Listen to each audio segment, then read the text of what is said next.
Welcome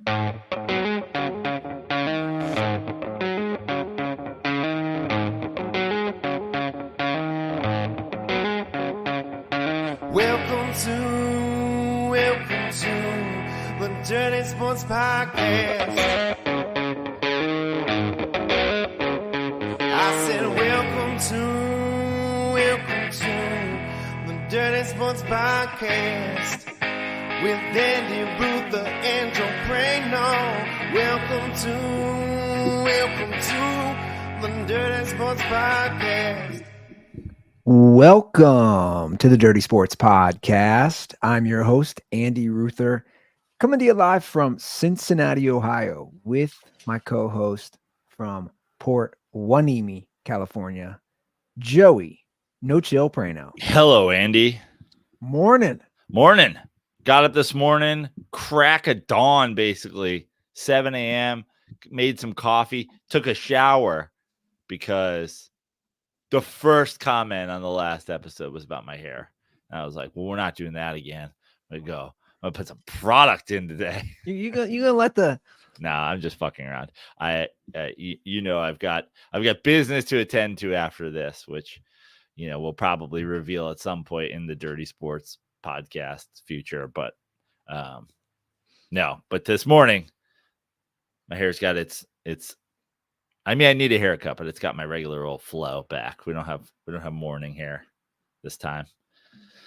It was not because of the Dirtballs comment. We got an episode to bang out, and I gotta get in the goddamn car. Every day I'm thirsting. Every day I'm thirsting. Thirst it real hard. We have a guest coming on later in the show. So I'm excited about that. We talked about it last episode. Guy Lawson. I pronounced it incorrectly. He's Canadian. I pronounced it incorrectly last episode, but it's Guy Lawson. He's got this great book, Hot Dog Money, Inside the Biggest Scandal in the History of College Sports. I'm excited about that. So we'll be getting to him in about 45, 50 minutes. Break all this stuff down. You know me, love me a scandal. Documentaries and scandals. That's where I love. Documentaries and scandals. So, Andy Ruther specials. Yeah. Which a lot of times it's combined. What's your latest doc? What do you got going on there? What's your latest doc/scandal?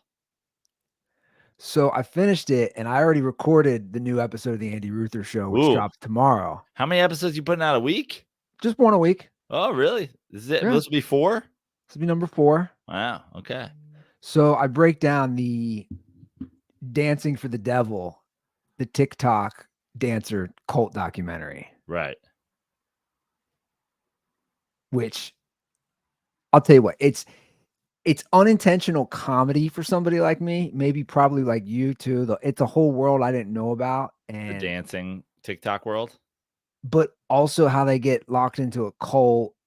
And then like the second part of it is this guy has been doing this for years to non-TikTok people, and he's not a charming cult leader. So I'm scratching my head. A lot of these cult leaders are charming or they're charismatic. Yeah. So I break that down, and that's a whole world that I didn't know about, the TikTok dancing world. So that'll drop tomorrow on the Andy Ruther Show, but that's the latest one that I've watched. But you sent me something the other day. Was that? What did I send you? You sent me a text. Was that for a documentary? You said I had to watch an episode of something. Oh, that was the thing I was talking about on the show. I was talking about the episode of Joe Pera where he discovers Baba O'Reilly. I still think you need to watch that. Oh. I think you're really going to enjoy it. Okay. Yeah, I'll have to check that out. Yeah. I got, when you get to be a dad, your sleep time, you really. I think the fact that you don't know Joe Pera, like I feel like you're gonna be like, what is this? You're gonna be like, who is this guy? You're just gonna be so like, he's such a crazy character. You're gonna be like, I don't understand that, but like, I wish I could do it justice. He's like I don't know, he's probably in his 30s, but he acts like an 80-year-old Wisconsin grandfather. Like walks around all hunched over. Did you know it's not called Teenage Wasteland? It's called Baba O'Reilly. It's just I think you're gonna love it. And you're gonna be like, I feel like this is completely out. That's why I sent it to you. Like, you don't need context. You're gonna feel like you're watching something completely out of context, but his whole existence is completely out of context. Well, I'll have to check that out. I was gonna say, like I've been valuing my sleep more. I've been actually pretty good about getting to sleep. So that's equaled less TV time. I feel like we're officially old men these days. I mean, I've had a busy week, so I was like, well, I've had shit to do every day. So I was like, if I'm gonna surf, I guess I'm getting up at 6 a.m. to go surf, to get over to the beach by like 7, to get in the water, to get out. And then I was like, well, I guess I'm going to bed at 10. like what am I doing here? Oh yeah. And somebody one of my buddies put something in perspective for me with sleep. And he goes, once you have a kid, he goes, basically, I was saying how I don't think I could just sleep in anymore. Yeah. Like my body won't allow me to, right? Yeah. Because you get trained, your body adapts. But he was saying, you'll probably never, like you could maybe occasionally, but you're never going to probably sleep in the rest of your life. Which I never thought of. And it's kind of, I think at this point, and I've had it happen somewhat recently. My only chance of sleeping in is my body waking me up at 7:30, 8 a.m., whatever. And then if I just like don't get out of bed, and I'm like, you know what, I'm up, I'm gonna close my eyes, catch another 20 minutes. I've done the thing where I'm like, it's a 10:30. Like that second sleep. That second sleep is solid. It's deep. That second sleep, that like I woke up, played around on my phone for a half hour, and was like, you know what? I catch a few more minutes. That second sleep, you go down, you wake up, you're like, what exists? Like what century is it? Not what day is it? You're like, is it 1845? Will you be watching House of Dragon that comes back this week? I don't know. My girlfriend not really into it. Like my girlfriend never did the Game of Thrones thing, and I didn't love House of Dragon. If she was like into it, then I'd be like, oh, okay, we have something we can watch. But I didn't really love it. Yeah, it's really going to come down to like, do I find myself having time to sit down and watch something and not having, like, I watched Hacks without her, but it's like shorter. Those are half hour or 40-minute episodes. It'll be interesting. She's doing Breaking Bad for the first time. She just finished season 4. So bitch. Yeah, she just finished season 4. So it'd be interesting to see if she's done with that. And she's like, I'll be like, you want to watch House of Dragon? But I have a feeling I'll probably eventually watch it, but I have a feeling I won't be, unless like the internet is ablaze with it. Because I like to, feel like I'm like participating in culture, but I'm not super stoked about it. That's for sure. Are you gonna watch? You'll watch it because like, yeah, I'll watch it. Is your girl a Game of Throneser? No. Oh, worst taste ever. Right. Like reality shows and don't even get me started. Yeah. Vanderpump Rules and Real Housewives and blah blah. And she doesn't discriminate, by the way. When I say like reality, every single one. It's not like Love on a Spectrum. No, not that one. 90 Day Fiance. No. What I mean, like, down. she doesn't discriminate. It's like she loves the like, which I always chime in, like the Real Housewives of every city. Yeah. Now they've branched out to like, the black women in this city and that, like, Right. Which, by the way, the ones with just from not watching, but like background noise, I always think the ones with the black women are the most entertaining. Yeah. But it's all so bad. Yeah. It's so bad. So I can't do that. But the good news is the NBA finals start tonight. So that's right. I thought it was Tuesday. You did. And I'll be honest, I was almost 100% sure it was Thursday. I didn't say anything, and I was was like, what? I don't know. I don't think that's right, but whatever. You ready for a hot take that I was like? I don't know how this. At this point, I truly don't know how this works. Do I already have to take an L? Stop. Where's my fake L chain? I was saying West. I flipped my pick, Andy. I'm picking the Celtics, and I'm picking the Celtics. And this is where I guess we get your into boy Porzingis. I do. I mean, obviously, I think him coming back is just. I mean, we're talking 20 plus 23 points a game. I think he stretches the floor. I think he opens everything up. I think he's 7-2 in the middle. He can block shots. I think the help defense. I think now we get into a situation where it's like, oh, well, what if he's like not really fucking healthy? You know, what if this is a hobbled blah, blah, blah? But I almost feel like, is there a chance that he maybe could have come back earlier and they just literally never needed him to? I'm switching it like, yeah, I just think the best player in the series is obviously Luka. And I've talked about it at length, like almost, I would say upwards of 80% of the time, I'm going to pick the team, especially in the playoffs in basketball, that has the single best player of the floor. But, I feel like we don't have like a ton of like Kyrie stans who are fans of the show, and I respect Kyrie's game, but I don't know, like I might go, Jalen and Jason both ahead of Kyrie.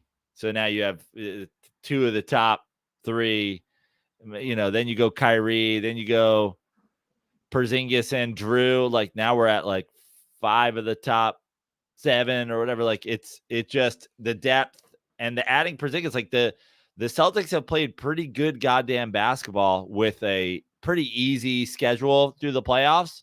But I think there's something to like not having had to like stress themselves.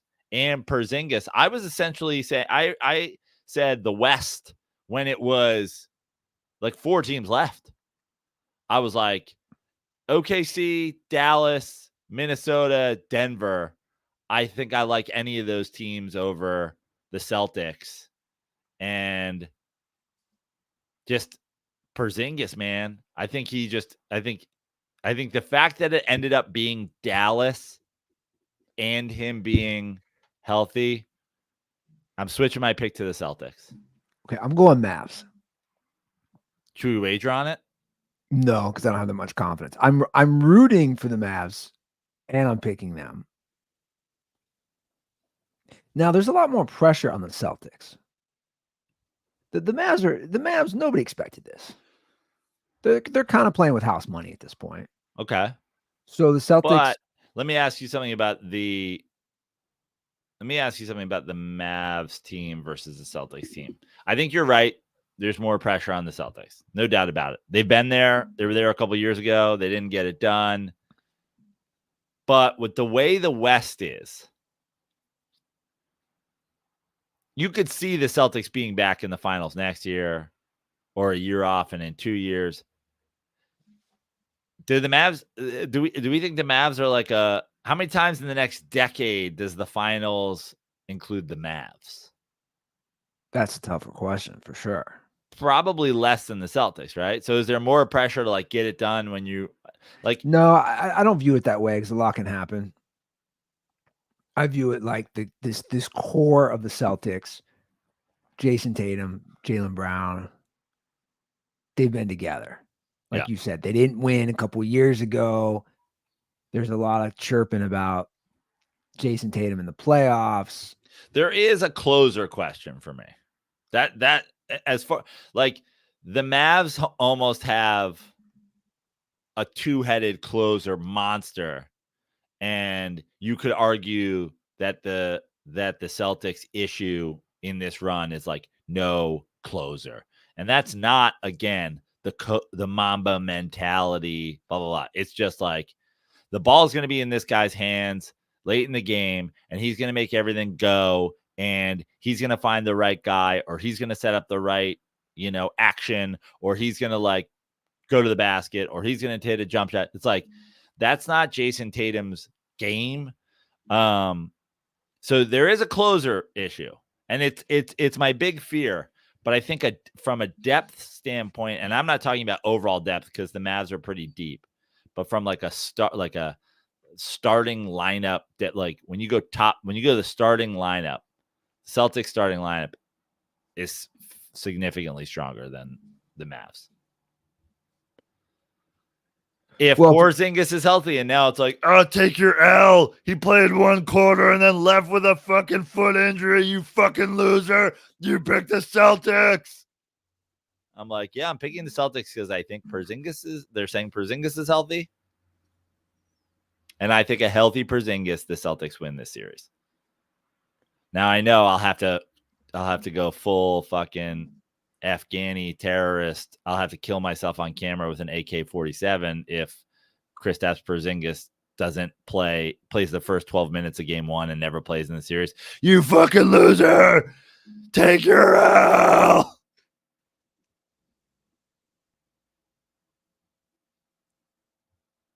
It's like two people, man. You let like two people get under your skin. It's like two people. But you should have taken your L on that. You're one of the two people. Yeah, I know I am. It's not two people. It's one co-host.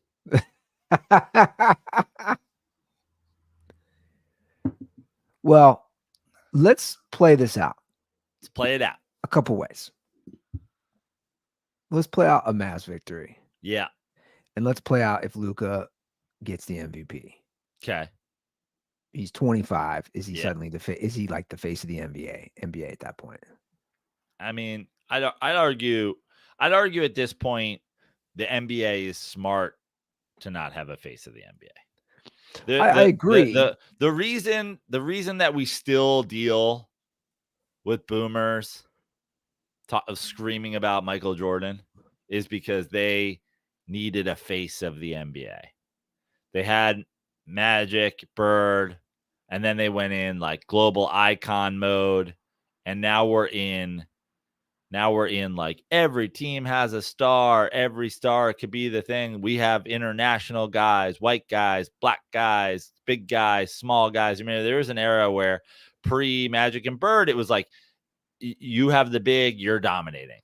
You go Russell, you go Kareem, you go whatever. And then you go into this Magic, Bird, then you go Jordan, and it's like, oh, is this a guard thing? And then you go into Shaq and Hakeem and Duncan and whatever. It's like now it's like there's so many styles. You think about like that West when we said, oh, this West is going to come down. It's like SGA is a point guard.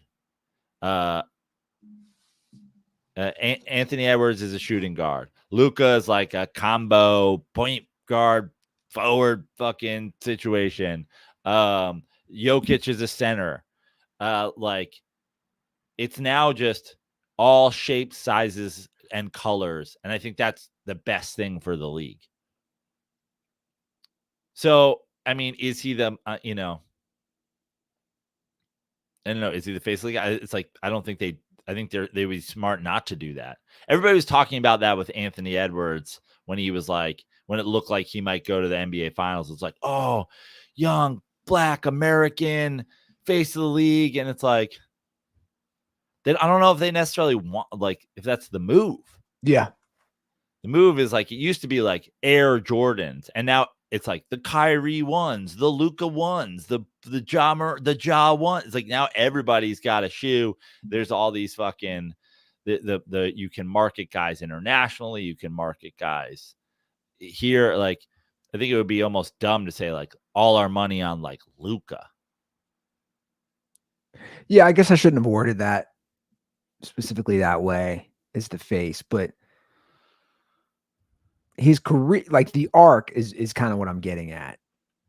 Well, then we get to a situation, right, where it's like somebody said, I saw somebody say the other day, so look at Luka's numbers versus like look at LeBron's numbers at the same age. If he wins, he's won it younger. He's blah blah blah. Is he and everybody, the like, we're done with the 90s crowd. Oh, the game has evolved. Like, so he's now the greatest player ever. And I was like, so in a way, yes. And all he has to do is win multiple championships, multiple finals MVPs. He doesn't need to get 11 and match Russell, because obviously Jordan didn't have to do that.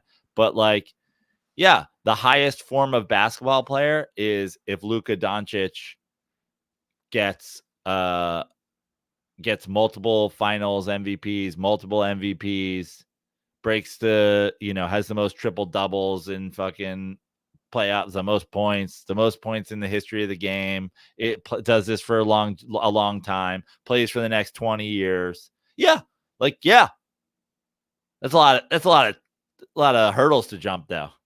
First one is win a championship, because we already get into a question, and we've done it. We're now there with kind of Jason Tatum, where Michael Jordan, this mythical figure, 6-0. So it's like, if Luka goes in to this finals, if he takes a team to the finals that like no one expected to be there, and then he loses to a sturdier Celtics team, he's 0-1. He'll never be the GOAT. He'll never be in the thing. Who loses finals? I don't know, like Jerry West and Bill Russell and LeBron and Steph and Shaq and Kareem. And so my thing on all these finals, nobody ever wants to look at who's the favorite. I don't know why. Yeah. So I think I saw a stat. The Celtics are, they're a pretty heavy favorite by final standards. They are, and I think they're like the third heaviest favorite. I forget in how many years. So they're a pretty heavy favorite, and that's my point. Was that I always bring it up. People don't want to bring it up.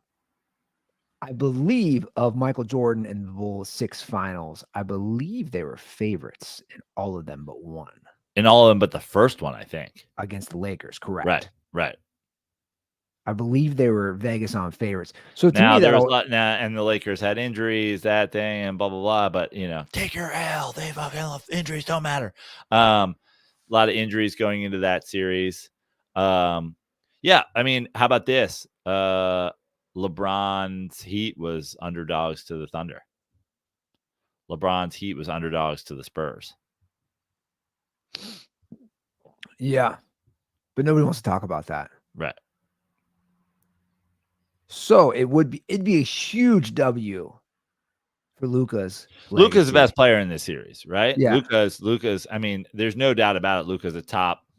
I mean, what are we saying as far as fully formed player in the NBA, right? Like, let's take Wemby out of it. Let's take Anthony Edwards out of it. It's like, I don't think those guys are fully formed the way Luka wasn't a couple of years ago, when he single-handedly was like trying to drag the Mavs through series and was unable to do it.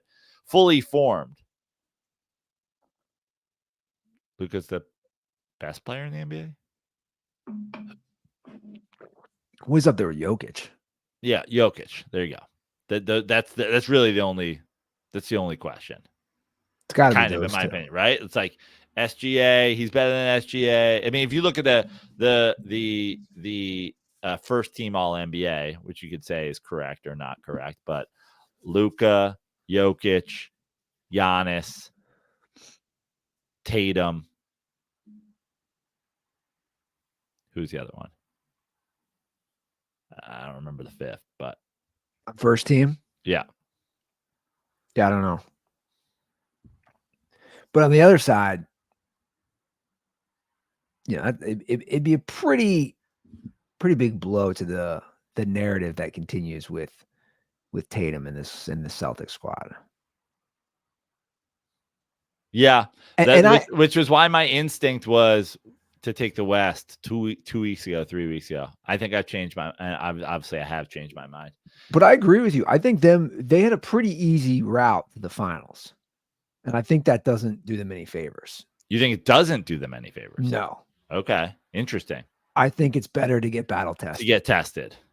Now, the fact that unless you're a juggernaut, unless you're a Lakers three-peat. The thing is, back though, in like Kobe. they did, like, you know, you could say, oh, they swept the Pacers, but like, didn't they get tested in games? Didn't they get tested? Yeah, Like, they got tested in game one. We all know that series goes completely differently if the Pacers win game one. that's what I'm saying. So they didn't. The Celtics, you know, they get through that test. I mean, that's about as. Yeah, but they won. You know, and it was at home. I just like. I think the way that this Celtics team is helped by an easy path is, again, Porzingis. He really is, like, he is the game changer for me, and it's like they didn't need to go to him, so now he's just like he's been on sideline for a month plus. Now, obviously, you'll have rust, but you're still a rusty 7'2" standing in the middle. It's crazy. I never saw myself going here, but it almost feels like the Cinderella Luka story. Like I'm already feeling. I always look at these things about what's the narrative going to be. The narrative's already going to be like, oh, Luka got there. Like, do we see Luka going back 5 years from now? Will Luka be 30 and 0-1 in NBA Finals?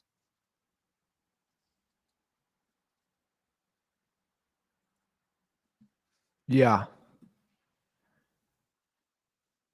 Also, you know, there's the Kyrie factor, which like we both said, like, I guess we got to take the L on like Kyrie, and then I'm like, do we though? I said I would. Right, but I'm saying, like, obviously the name of the game is like, what if we get here, like, what if in this series, what if Kyrie's like, fuck, blah, blah, blah, Trump's innocent, he's been railroaded by the thing, no one wants to talk about how the government gave us mumps back in the day, and then like the whole fucking series falls apart. Then we're gonna be like, shit, we got to take an L on taking our L. That's not gonna happen though. I don't think it'll happen. What if he's like literally the earth is not even flat, it's concave. You guys don't even fucking realize we're all in a simulation. That's why they're trying to turn us all transgender, and you're like, what? Stop talking. Well, I don't think it'll happen. He's got a lot to prove. It's just so, I mean, that's a great storyline. You have his former team where it didn't work out and didn't play well, and they were better without him. So Kyrie has a lot to prove this series, more so than any other player. The Porzingis against Dallas, it's not as interesting a storyline. No.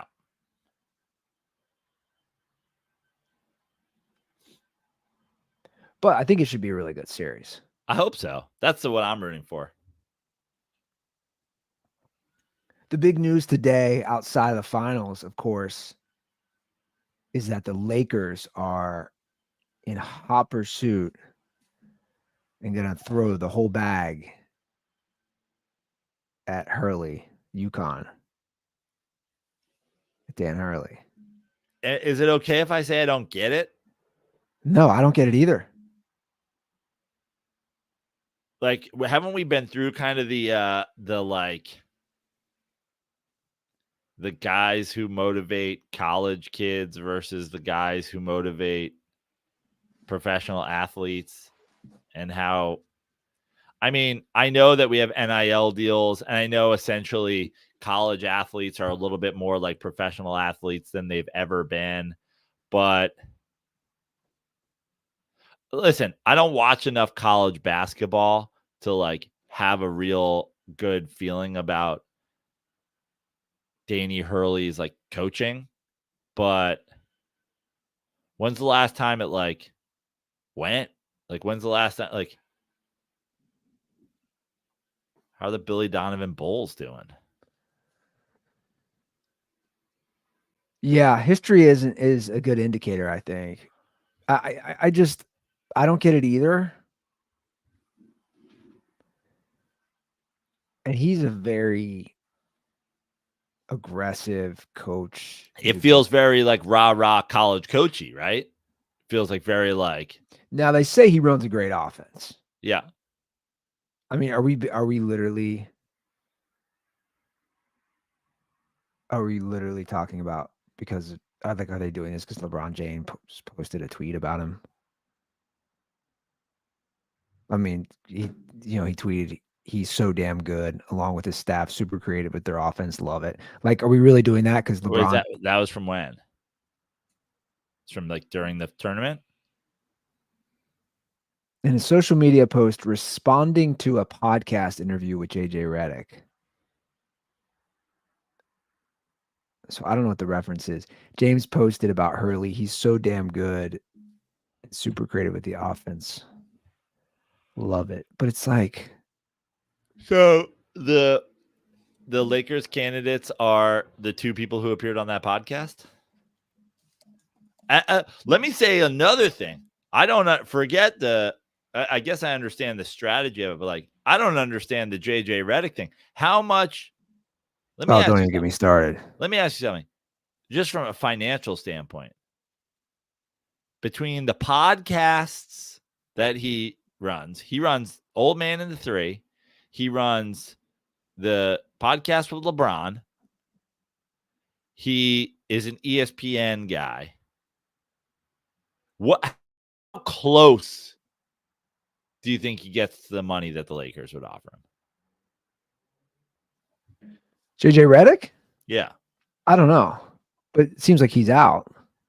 He's out. Andy, you're breaking these news to me. So JJ Redick will not be the coach of the Lakers.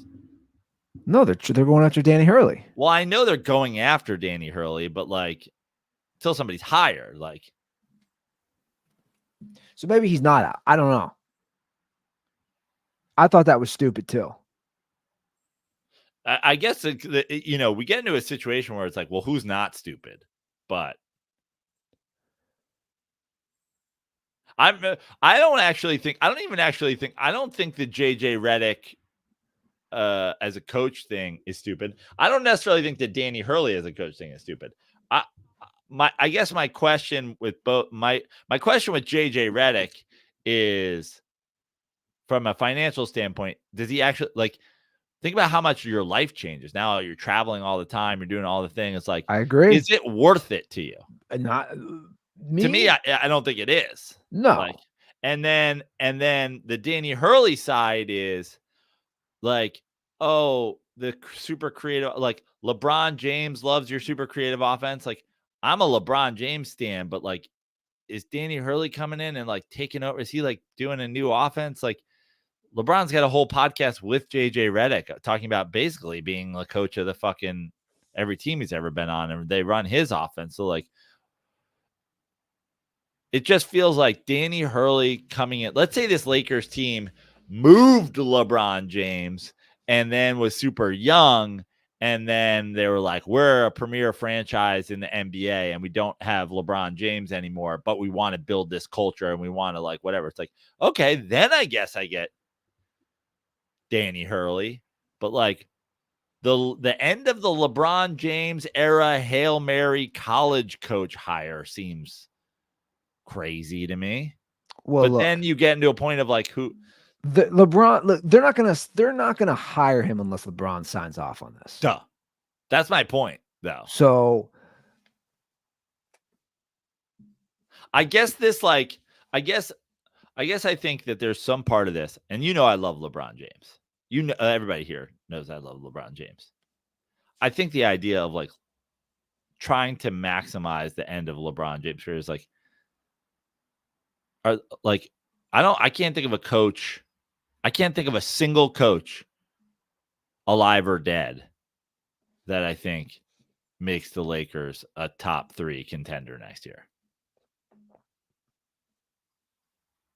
So what we're doing, we're just like these huge Hail Mary shots at like, whoa, we got to get LeBron one more before the end of his career. It's like, or why don't we just like let him do the Kobe thing? He shoots 40 points a game and he gets to 50,000 fucking points or whatever, and then he retires with Bronny. Him and Bronny are in the backcourt, and let him sign Chris Paul. Like, let the starting five be Chris Paul, Melo, Dwayne Wade, LeBron, and Bronny. The Banana Boat 5? Yeah.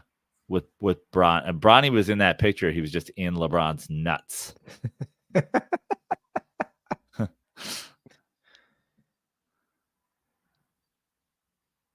Yeah, I don't necessarily get it. So I'm reading. I guess there's some part of it where it's like, oh, he could be your coach moving on after that. But I guess the argument for Hurley, let's not forget he turned down Kentucky, and we all kind of agree like Kentucky isn't what it was. But I guess the argument can be made the Lakers are gonna throw the bag at him, and on top of that, we all know, and we'll get better insight when we bring in Guy Lawson here in a few minutes about this. It's like the landscape of college sports, in particular basketball and football, is changing so much. Do these coaches want to deal with that? Right. Because now it's a whole other thing with the NIL and all the lawsuits. And it's like, I know it's a grueling 82 game season, and then you got the playoffs. But at the end of the day, you got a baller house in Southern California. You're paid an exorbitant amount of money, and you don't got to deal with all that other stuff. Yeah. So I don't know. The interesting thing everybody keeps bringing up, this is the 20th anniversary of when they tried to lure Coach K. Really? Yeah. It's this summer, 20 years ago, because they had just lost to the Pistons. They got dominated in that 5-game Pistons finals led by, Ben Wallace and who were some other guys? Rip Hamilton, Tayshaun Prince, Rip Hamilton. This is the 20-year anniversary of my greatest gambling Chauncey moment in history.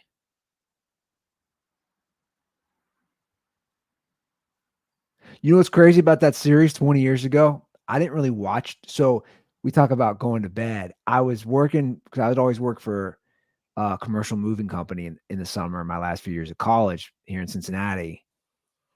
And I had to clock in. I had to be at the warehouse at 7 a.m. So I was getting up at like 5:45 every day to be up there.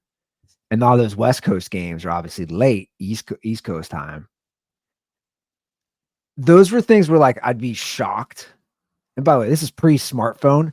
So I'm on some like shitty phone, like going to ESPN.com. And I'm like, whoa, what? The Lakers lost last night? Oh, wait, the Lakers lost again? Yeah. That was a bad series for them. Yeah, that was the series where after that, because Kobe was such a Coach K guy, and he ultimately obviously turned him down. Yeah.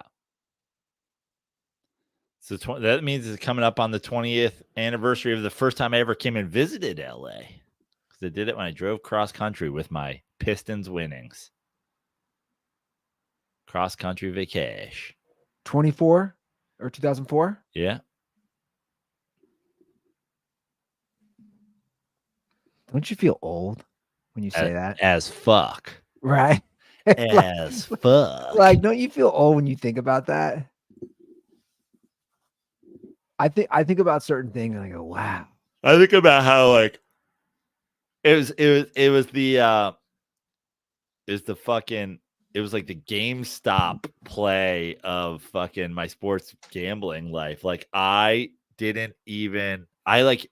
so when the Pistons traded for Rasheed Wallace, I was like, ooh, they're like wild, like underdogs to like win the championship. I think they were 18-1 at that time. And I was like, feels like $100. I probably had $400 to my name. And I was like, I'll put 100 on them. And then they come to the playoffs and they were still like, I think 11-1 or something like that. I was like, I love it. Double down. And I fucking put it. And then like they both ended up hitting. And I was just like, bam, let's fucking go. That's probably one of the bigger upsets in NBA history. It's got to be. Because the Lakers had won 3 in a row, correct? Yep. They were vying for a 4th title. I do the Rasheed Wallace. I mean, not to tout my fucking thing, but I was like, this team's so good defensively. They have a closer. They're built in a way they have a good shooting guard who's running off screens all the time. They have a nice small forward who's long and defensive.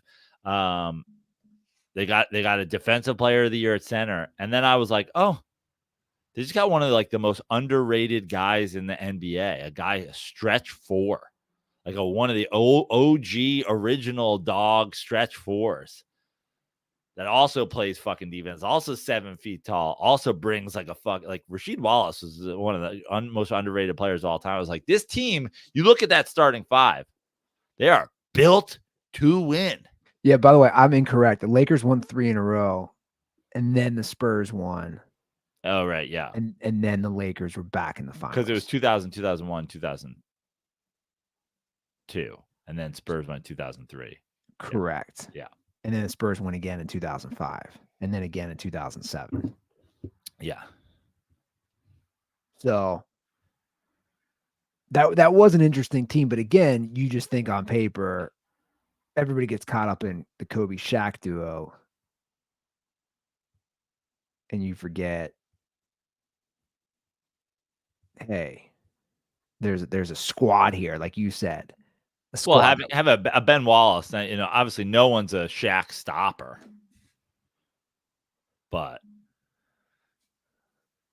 and that's why, you know what? That's why I've come all the way around on fucking the Celtics, because I'm like, Drew Holiday. That's kind of nice. That's a good Kyrie container, the guy you could throw at Luka. You got Jason Tatum and Jaylen Brown, like long, guys you could throw at them. You got Porzingis, who's suddenly back, and again 7-2 in the middle. It's like there's a lot of different looks here. It'll be interesting to see how you go how they go at them strategically on the defensive end, and then of course you got I feel like Jason Kidd is doing his like Tyronn Lue, where like everybody's like, maybe Jason Kidd is like a halfway decent coach, and I'm like, I'm always suspect of you. We got a top 2 player in the world. Like, are you? Guess we'll find out. I'm not a huge fan of this coaching matchup, to be totally honest with you. Well, to be fair to Jason Kidd, nobody expected them to be here. Right. That's what I'm saying. So it's like overachieve. You got it. You have to give a guy props for overachieving, right? Yeah. Yeah. 100%. But now we get down to the nitty gritty, the X's and O's. Yeah. I mean, it'll be interesting. By the way, that 2004 finals, one other side note, that was the year Kobe was battling the rape allegations. Oh, that's right. So he was going to court a lot in Eagle Rock, Colorado throughout the season. And Dave Chappelle had that great stand-up bit about the judge was giving the ball to battle for his freedom. Right.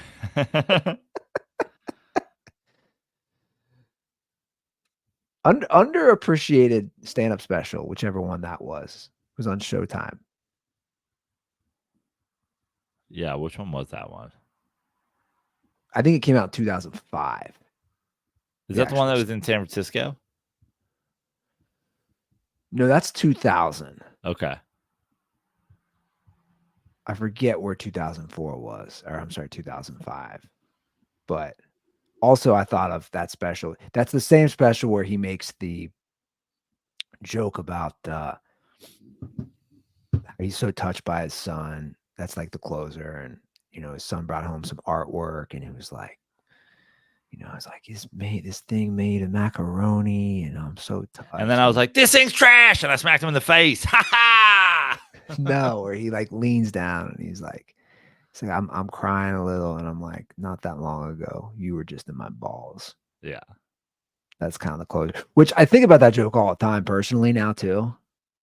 I'm like, dude, you were my nuts like 18 months ago. Weird. Now you're flinging grilled cheese across the kitchen like an asshole.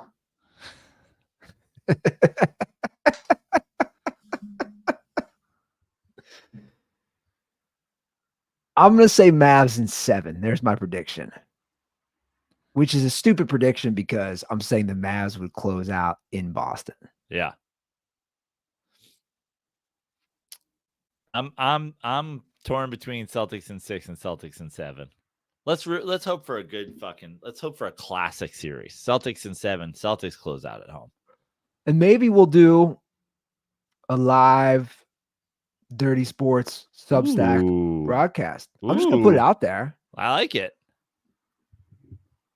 I'm game. Are you game? I'm game. Presented by Buffalo Wild Wings.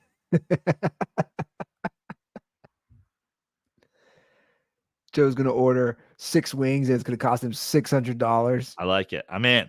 For Buffalo Wild Wings. I'm in. Yeah, we'll set that up. We'll set up something for the live broadcast. You know, we're talking about the 2004 NBA Finals. I love, and you've mentioned this, I love when people on the internet discover something that happened and then they just repurpose it and put it out on social media. What do you mean?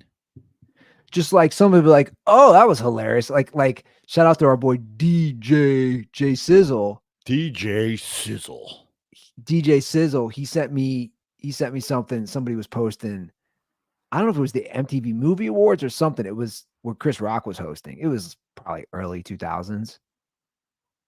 And he's roasting the rappers and Eminem, and then he roasts R. Kelly while I can't sit him next to the Olsen. I think our biggest Instagram post ever is just like, remember Norm's SB thing? That's what I'm saying.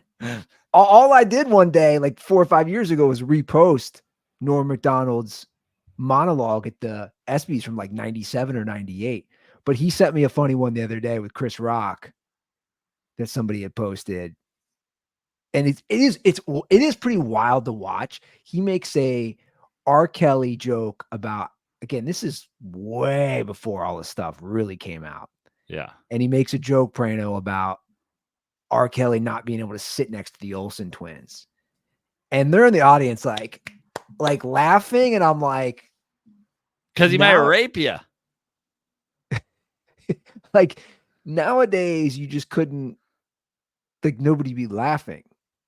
Is my point. It's funny. No, we'll just give him a bunch of our painkillers and he'll die.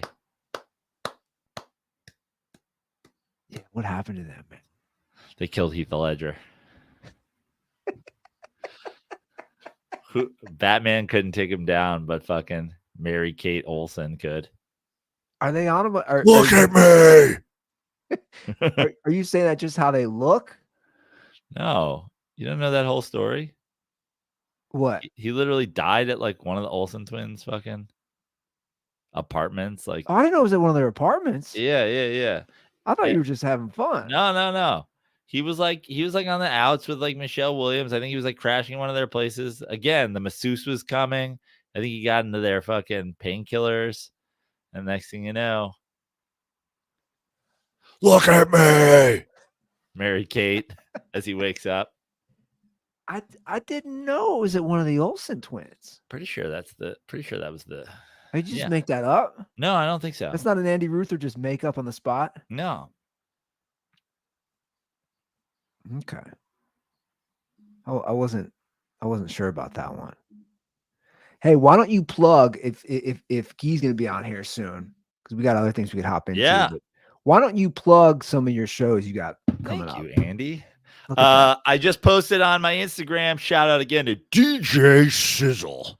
Nice little flyer that DJ Sizzle made for me. I've got a bunch of shows coming up in July. July is going to be hot and heavy this summer. I just had one added, by the way.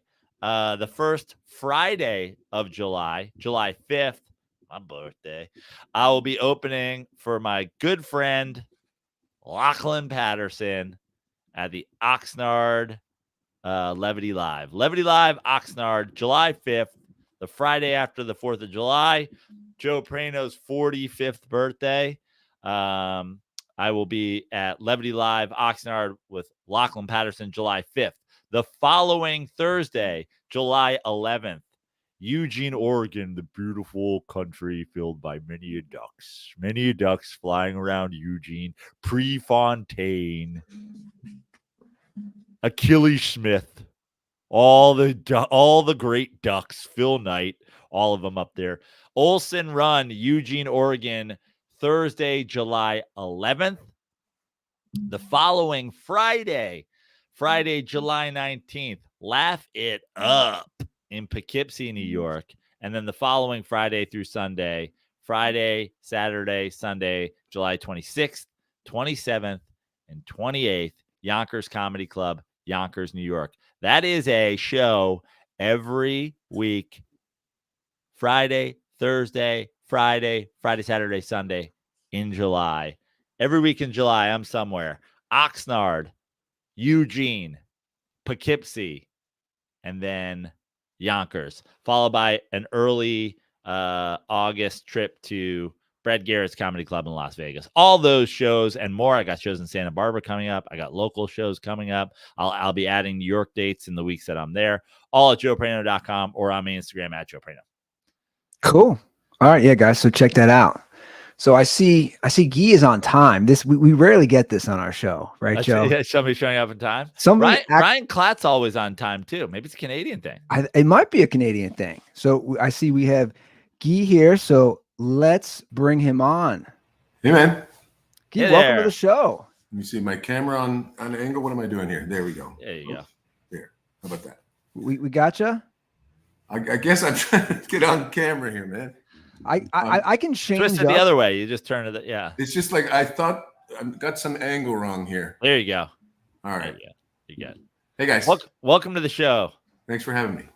We're really excited about your book, Hot Dog Money, inside the biggest sports scandal of college sports. And I was saying earlier in the show, I love scandals, and this is kind of a scandal fanatic. You are, Andy. I'm kind of a scandal fanatic, Guy, and this one's got a lot of juice to it, and I really just want to jump in and just see, because we've been talking about college. We've been doing our show for about 10 years, and I feel like with your book and the insight that we have here, it's like we're just now starting to peel the onion back, I feel, on what's really happened for God knows how many years within college sports.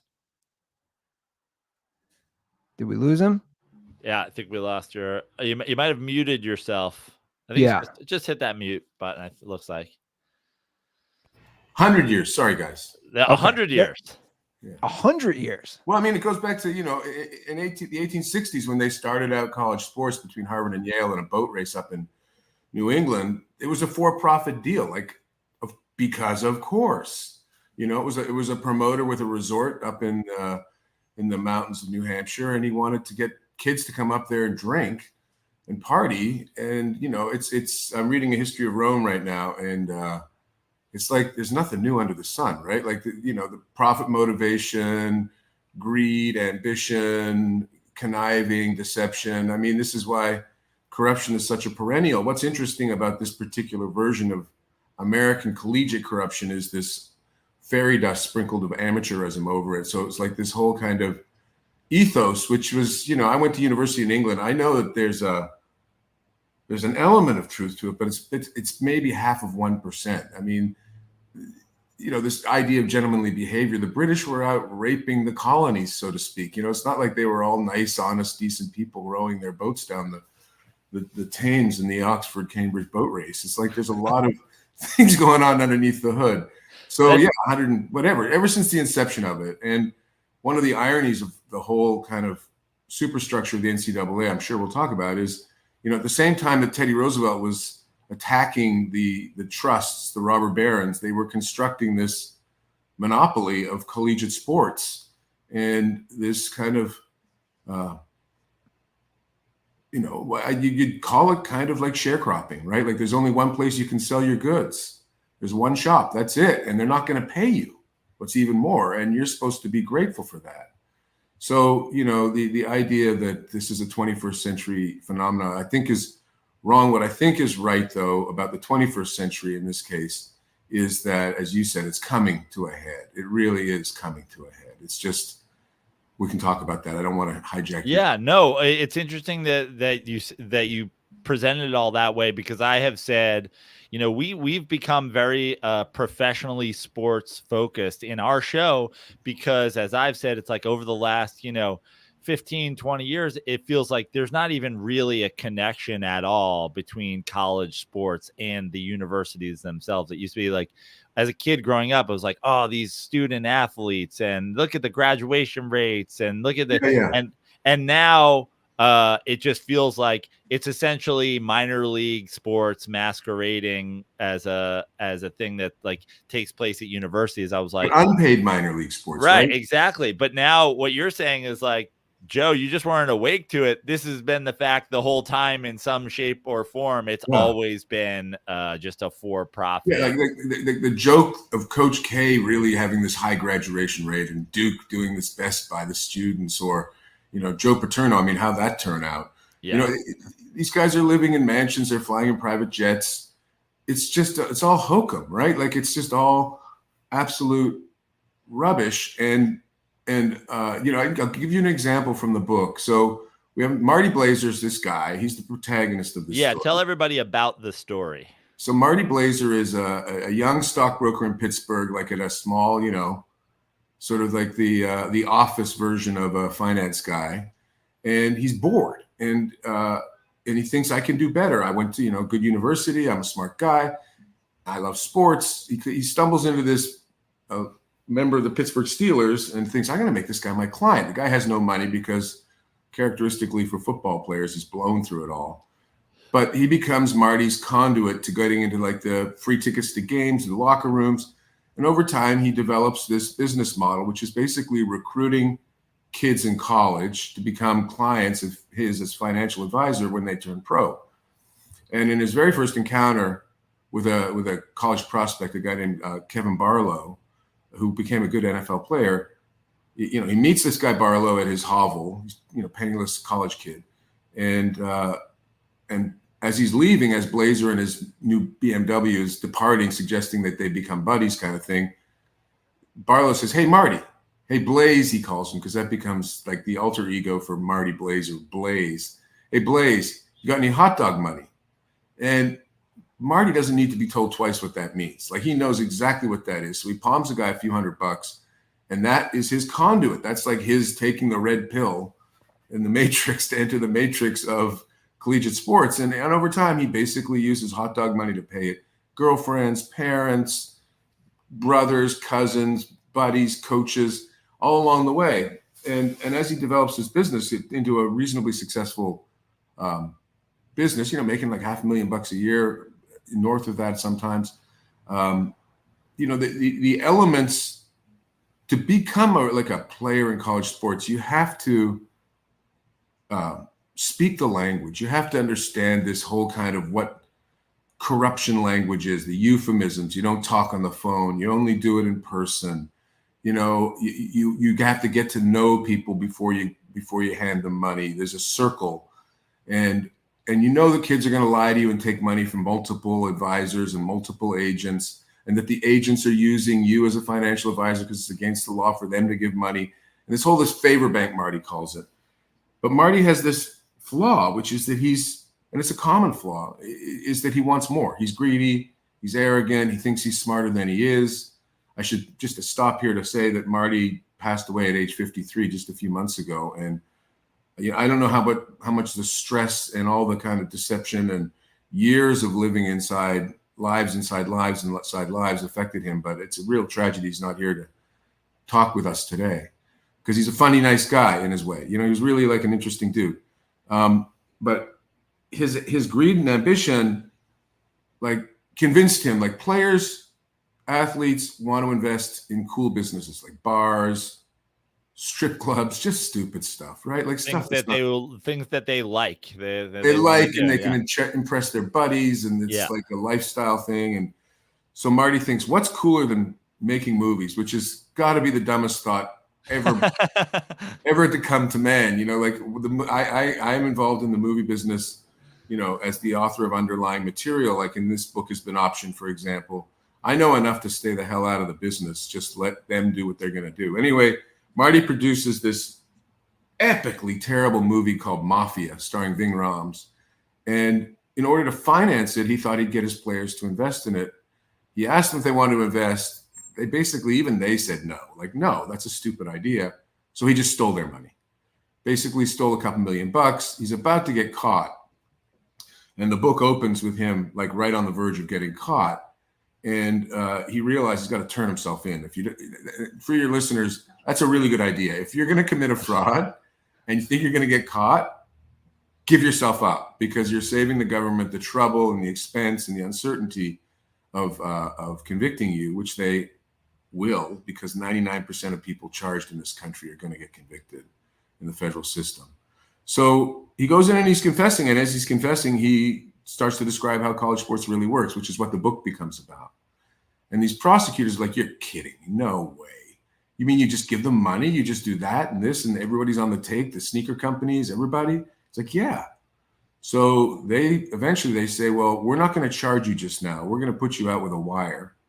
And so for 3 years, he goes undercover.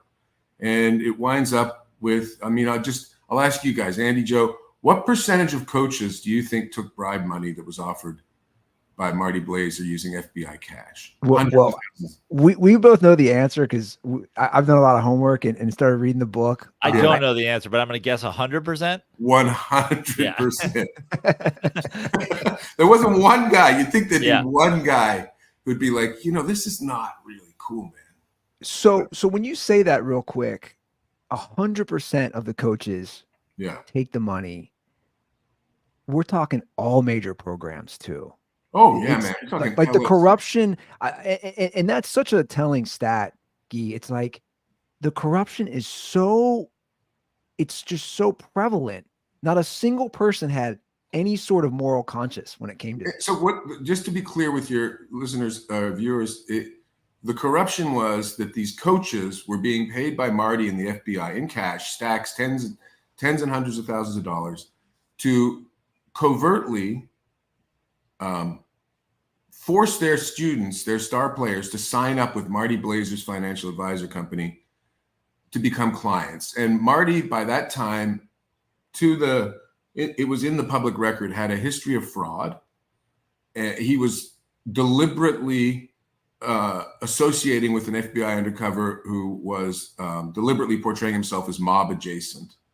So you're putting 17, 18, 19-year-old kids in the room with these guys who are organized crime related figures with fraudulent histories. And these kids, and we're not talking about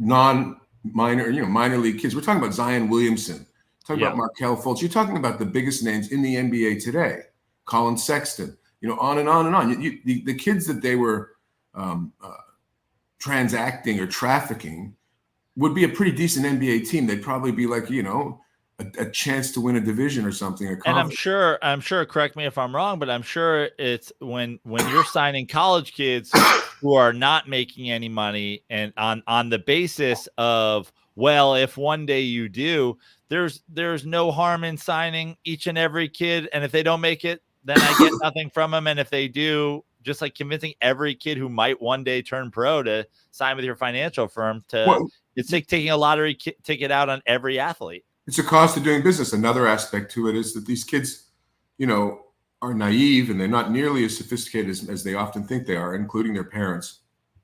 They're often taking money from multiple people.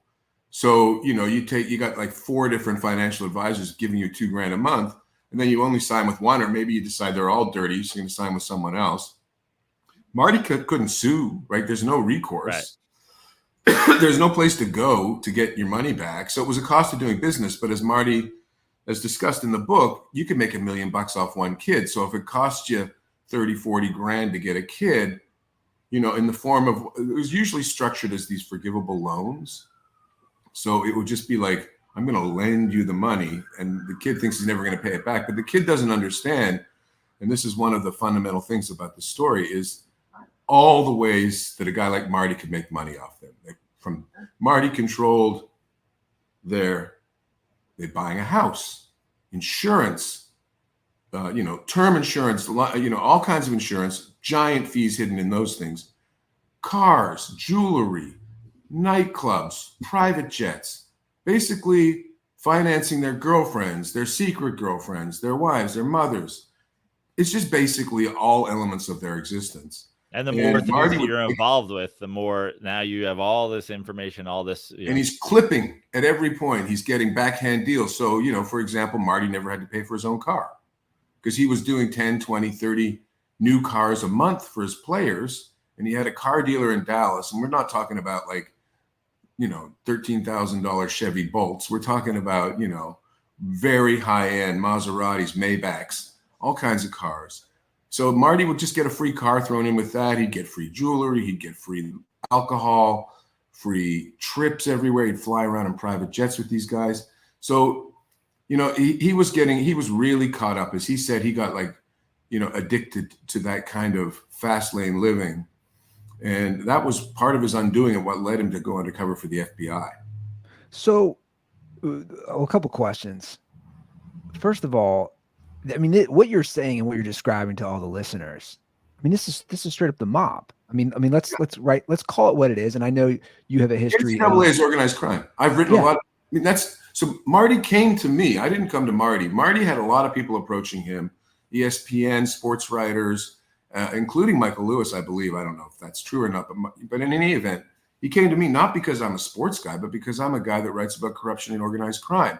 And he knew that was the story. I think another element to it was that he knew I wasn't a moralist. I wasn't going to, like, you know, write a story that Marty's just an irredeemable, you know, asshole, because that's just not accurate either. I mean, one of the truisms of the law enforcement of the justice system is if you want to understand how organized crime works, you got to talk to organized criminals. You got to, you know, you can't talk to nuns and choir boys about these things because they don't understand it. So Marty was very fluent in the language of this particular mob, and the book makes that really clear. It is, the NCAA is like a racket. And, you know, the five families used to whack the country up into different territories. The Gambinos over here, the Genoveses. That's the SEC and the ACC. They're just rackets. Like, what are they actually doing? They're just splitting up television money, enriching themselves, building stadiums and facilities, and paying themselves. I mean, you know, one of the great sort of, to me, jokes is the way that these coaches preen, you know, the Rick Pitino's and the Coach K's and the virtue signaling and, you know, like setting, you know, strategies and all their sort of like X's and O's and stuff. They're just recruiting guys. That's what they're doing. They're just basically slipping hot dog money more either sophisticated or unsophisticatedly way.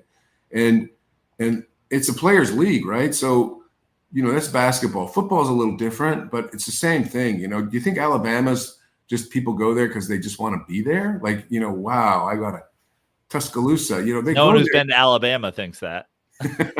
Yeah.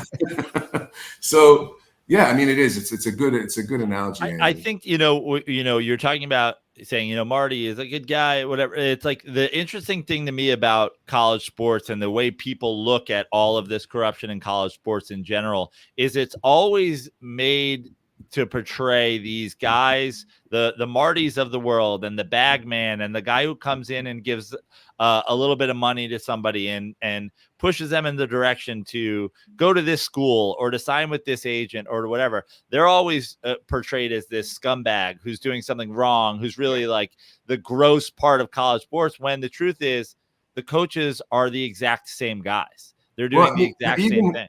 But even worse, I would say, and that was one of the three, you know, it's been interesting to me as the books come out. You know, Marty really was portrayed as a scumbag all throughout this by the sports press in particular, where it's like he's just preying on people. Of course, these coaches are going to take the money. They don't know better. And these coaches were trafficking kids. They were supposed to have at least some sort of fiduciary duty to these kids, some duty of care, right? Like to play them and to watch out for their interests and help them grow into manhood. They were doing the opposite. They were transacting with these kids. They were selling them like chattel. And so you have an example is, to use Alabama, you know, you had the associate athletic director at Alabama whose job included educating these kids about bad business and relationships and had been a former enforcement officer with the NCAA, right? Like this guy is supposed to be the gatekeeper. And here he is taking 5 grand, 10 grand, 15 grand in cash to traffic kids. Colin Sexton, is now a very good NBA player. Yeah. If he'd had his way, Colin Sexton would have been trafficked off to some sleazy financial advisory outfit to basically have his career turn into like a mob adjacent ripoff plan.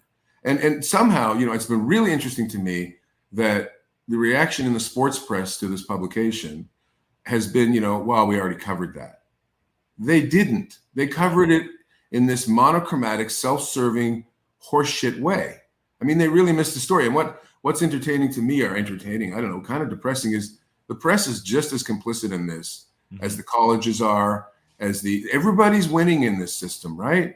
The television ratings are good. The announcers are getting paid well. The hotels are everybody's kind of winning, except, maybe the kids would be one element of it. And I think that we, the public, are losing too, because we're being fed this fantasy.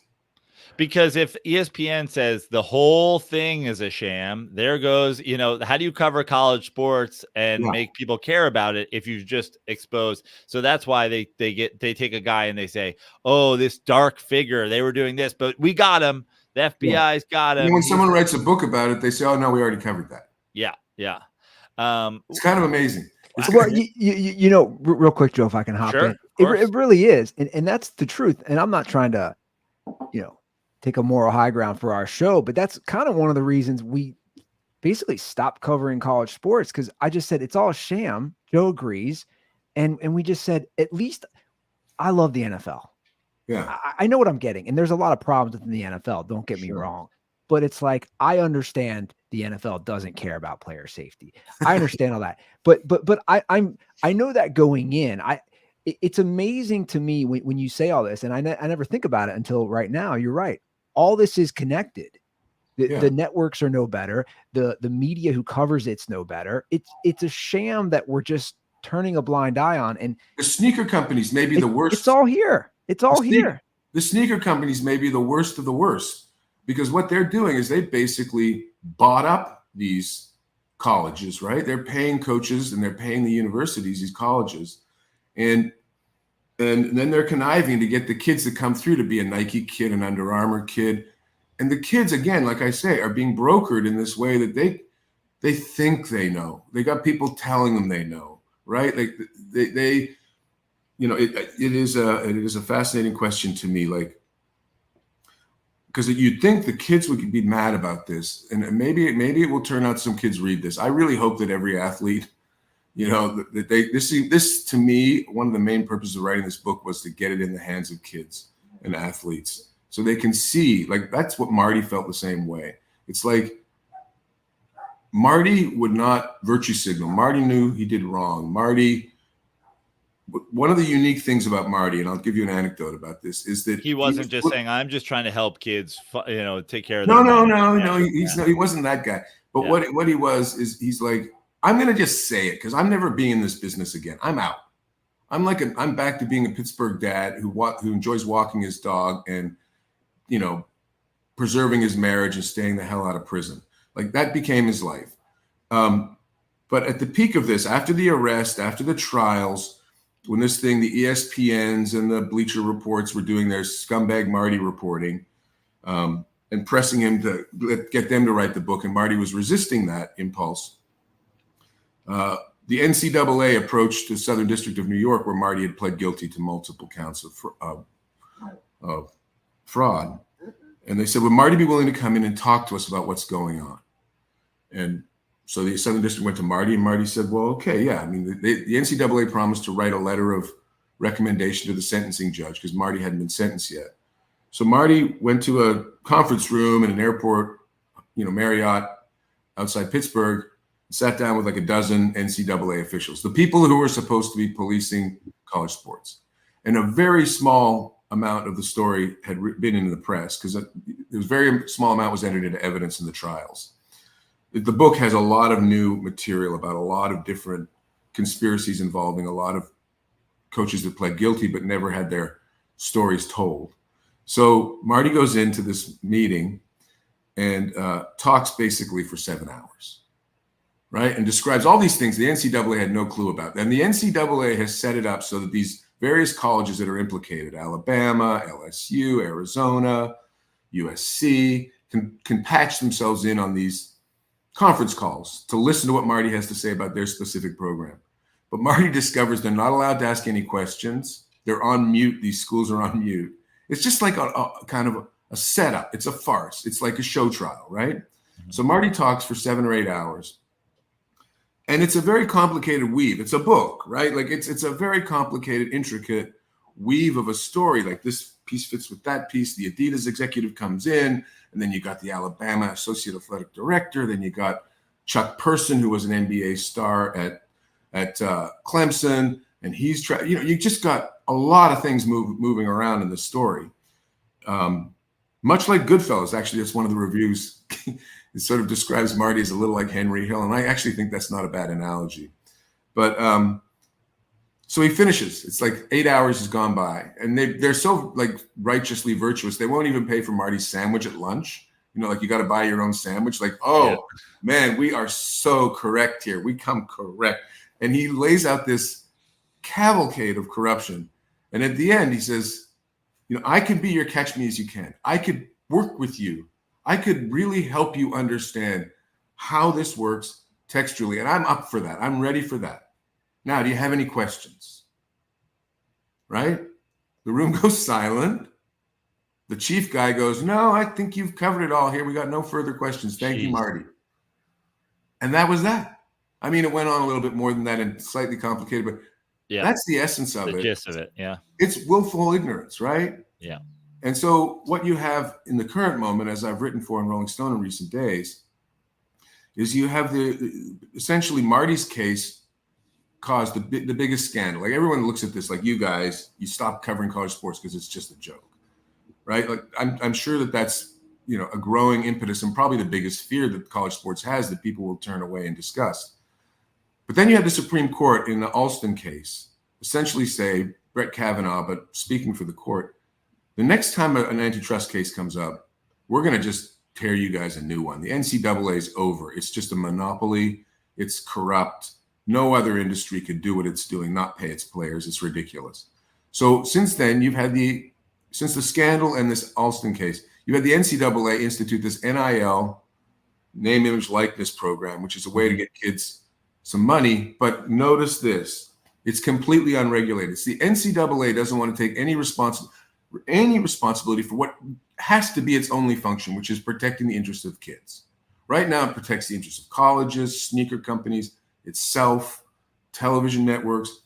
They want nothing to do with, protecting kids, providing benefits to kids, structure for kids, education about finances for kids.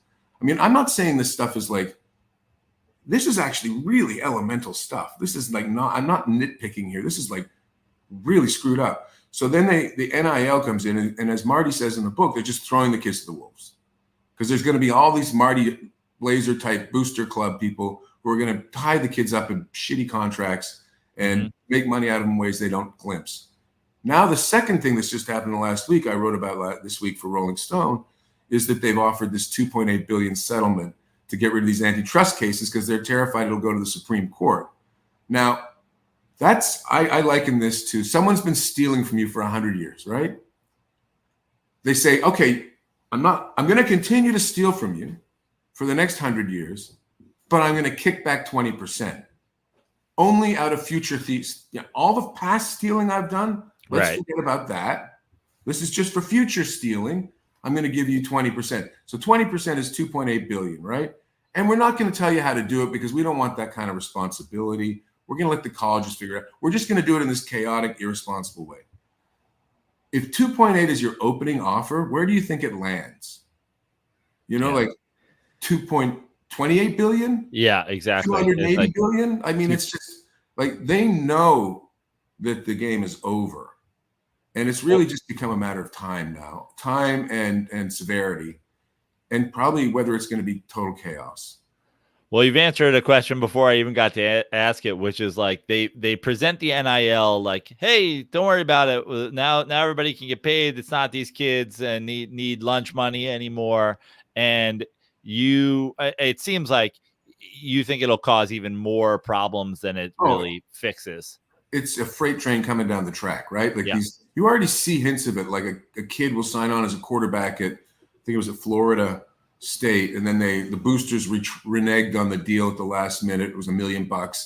Kid's got nowhere to go. He sued him. Yeah, he's suing him, but he's got really nowhere to go. It's just like it's like saying that human nature is going to change because the NCAA put in an NIL.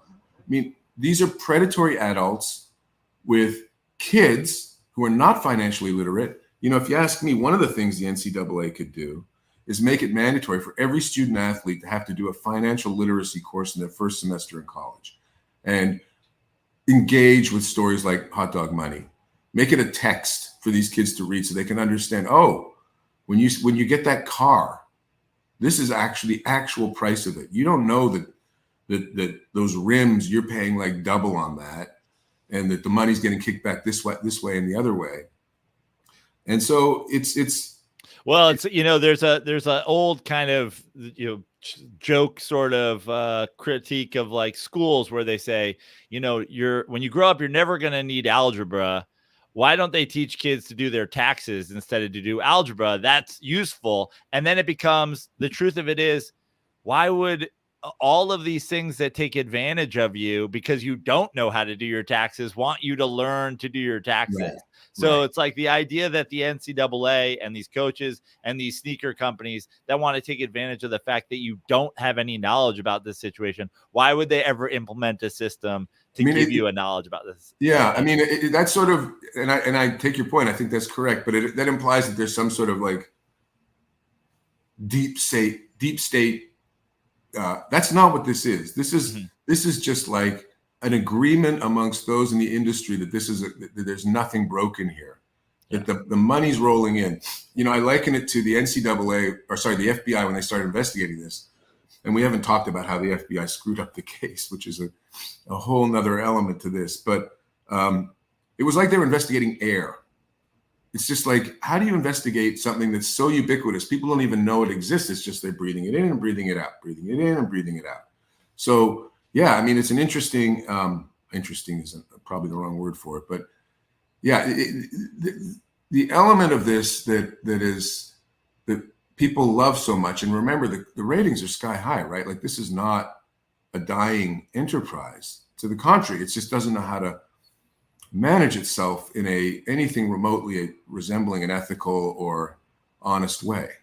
So I think hot dog money is an opportunity for people to engage with like the underlying reality of college sports.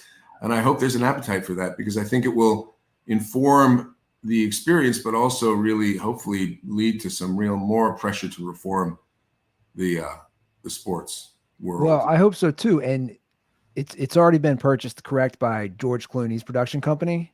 It has, and the screenwriter's working on it. One of the screenwriters is one of the guys from Succession, and I think that's kind of the right tone, where you have this kind of like foul mouth, but still actually really close to the truth take on things. I'm hoping to see what they have to say. The screenwriter's working on it now, but yeah, it's one of those things that people think, well, the NILs come, there's going to be this settlement. It's in the past. This is not in the past. This is right now. Well, hopefully it's like a 1-2 effect. You have your book, and then the movie gets released whenever that would be within the next couple of years, and it's like a 1-2 gut punch. And then you got the uppercut from the Supreme Court. Yeah. So hopefully those things wake people up. But Joe and I, we always joke about it. You're not going to convince. I mean, I think of even my own family. I had this conversation with my brother the other day. Oh, you get free tuition. And I'm just like, look, man, I don't want to go down this because we're not going to agree.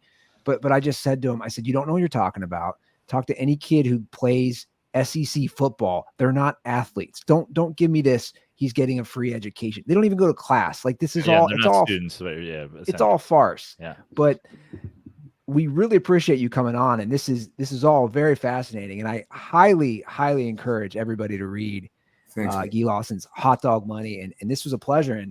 And you had a great career and so many great things that we've talked about actually before you came on. And we really look forward to finishing this book. And everybody, it's available everywhere, right? Yeah, don't wait for the movie. It's like Yeah. Nothing makes you feel better than other people to say, I read the book. So go get the book thanks, now guys. before George Clooney makes a movie out of it. I appreciate you guys. Thanks for the opportunity. Thanks you for coming on. Have a good day, guys. You too. So, I mean, the way he talks about the scandal and the way he talks about the book, you know, the Marty Blazer talking about it for 7 hours is all that you need to know about the fact that the half-hour conversation we just had with Guy Lawson wouldn't even be fair to say that's the tip of the iceberg. That's the tip of the iceberg. They say like, 90% of the iceberg's underwater. We're the tip of the iceberg with that interview. So pick up Hot Dog Money, read the whole book. And honestly, in some regard, I would even say the book is just the tip of the iceberg when it comes to the 100 years of NCAA corruption. So there's a reason Andy and I haven't talked college sports in a while. This is it. Get the book, and then we don't have to justify that to you guys any longer. Well, and also I like, and we didn't get to that. I mean, I think both you and I could have talked to Guy for an hour plus. Yeah. I think he has great perspective that he is an American, right? So he lives in the States, and I don't know if he's an American citizen now, but he's the outside looking in, like he says. He's Canadian. He went to university in England. You know what I'm saying? So yeah. I like that he has a great, just a great viewpoint versus a homegrown American on this. And I couldn't agree with Joe more, guys. Read the book. I've started it. It's fascinating. I look forward to when the movie comes out as well. And I think I might've said this last episode, but Guy is the guy who wrote the book, which was turned into War Dogs, the movie with Jonah Hill and Miles Teller. Yep. So he's got a whole history of these investigations. I love that too. It's like there's so many sports journalists, but the coming to the guy who writes about corruption and the mob and arms dealers is the person that's actually suited to write a book about the NCAA. The NCAA is more international arms dealing than it is Moneyball.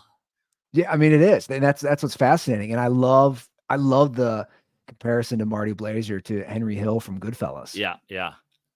So really appreciate that. So go out and get that. Well, I know we're on a little bit of a time crunch today, but that was good. I'm really glad that we had Guy on here. Yeah. Well, we've got that book to read. We've got a week ahead. We've all got Hot Dog Money to read and the NBA finals to watch and the NHL Stanley Cup final, no S, to watch. So, enjoy your sports weekends. Everybody get the book, and we'll see you next week where see what these series are at. Yeah. So enjoy that. You guys know how to reach us, 310-359-8365. That is our hotline. Go to joeprano.com, as he said, to get all the updates on all his latest shows. Follow me at Andy Ruther. Got a new pod dropping tomorrow on the Andy Ruther Show. So check that out. All right, guys, that is our show. Have a great weekend. We'll be back on Monday. And as always, stay dirty.